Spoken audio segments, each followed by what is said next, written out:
آپ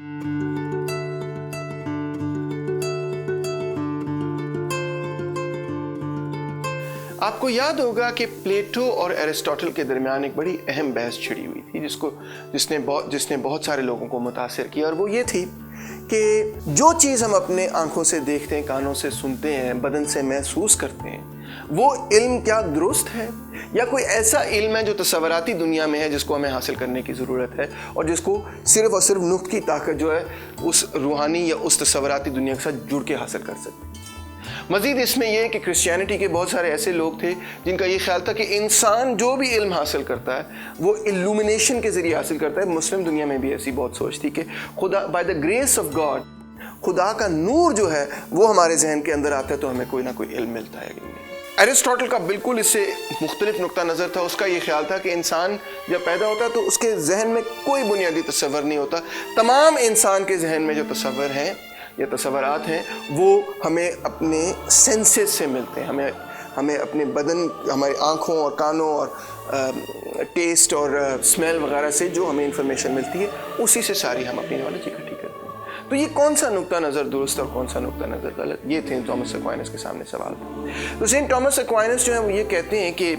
humans and animals جو ہیں وہ، یعنی کہ انسان اور جانور جو ہیں وہ سینسز کے ذریعے ہی نالج حاصل کرتے ہیں، بنیادی طور پہ جو علم حاصل کرتے ہیں وہ جس طرح ایرسٹوٹل نے کہا اسی طرح حاصل کرتے ہیں، مگر یہ کہ انسانوں میں وہ بھی ایک صلاحیت ہے کہ وہ اپنی سینسز سے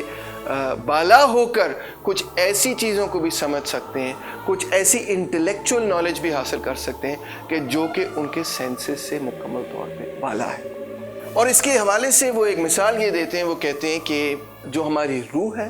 یا جو فرشتے ہیں، یہ سب چیزیں، وہ تمام روحانی بینگز جو ہیں وہ بھی علم حاصل کر سکتے ہیں، اور وہ علم جو ہے وہ اپنے سینسز سے حاصل تو نہیں کرتے کیونکہ وہ تو کوئی جسم رکھتے ہی نہیں، اس طرح اس مادی جسم تو رکھتے ہی نہیں، لہٰذا اس کا مطلب یہ ہے کہ سینسز بھی ہمیں نالج دیتی ہیں اور ہماری روح جو ہے وہ ڈائریکٹلی بھی نالج کو حاصل کر سکتی ہے۔ اب ایرسٹوٹل نے ایک تھیوری دی تھی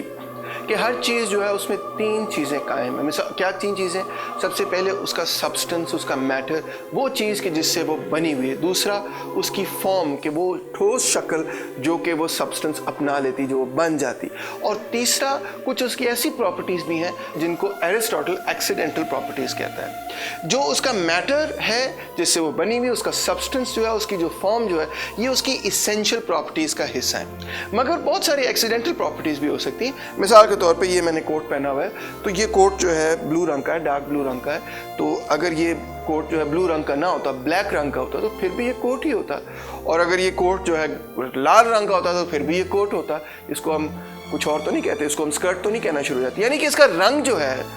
اس کی اسینشل پراپرٹی میں نہیں ہے، اس کی ایکسیڈنٹل پراپرٹی میں ہے، کہ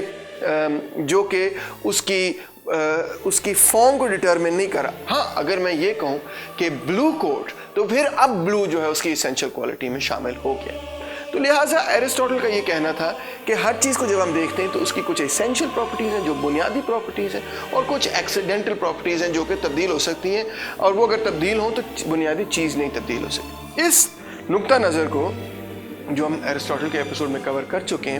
ہائلومورفک تھیوری کہا جاتا ہے، ایرسٹوٹل کی ہائلومورفک تھیوری۔ اب اس نقطہ نظر سے تھامس ایکوائنس بھی بنیادی طور پہ اگری کرتے تھے، مگر وہ یہ کہتے تھے کہ تمام چیزیں جو ہیں ان کو ہائلومورفک کیٹیگریز میں نہیں ڈالا جا سکتا، کیونکہ کچھ ایسی بھی چیزیں کہ جو کہ